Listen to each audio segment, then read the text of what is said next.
ఆ సిలువ యొక్క ఉద్దేశం మన జీవితాల్లో నెరవేరగలిగినప్పుడే కదా ఆ ప్రభావం మనలో ఉండేది. ఏమిటి ఆ సిలువ మనకు నేర్పుతున్న పాఠం? ఆ సిలువ మనకు నేర్పే పాఠం ఏమిటి అని అంటే, ఆ సిలువ మనకు ఆయన పొందిన శ్రమలను సూచిస్తుంది.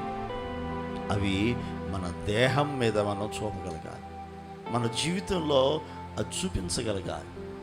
లోకంలో క్రైస్తవుడైనందువల్ల ఘనత కాదు, లోకంలో క్రైస్తవుడిగా మారినందువల్ల రెడ్ కార్పెట్ ఏమి వేయరు. ప్రభు కొరకు నువ్వు నిలబడు. ఎన్ని శ్రమలు ఎదురవుతాయో, ఎన్ని ఆటంకాలు ఎదురవుతాయో మన జీవితాల్లో, ఎన్ని అవరోధాలు,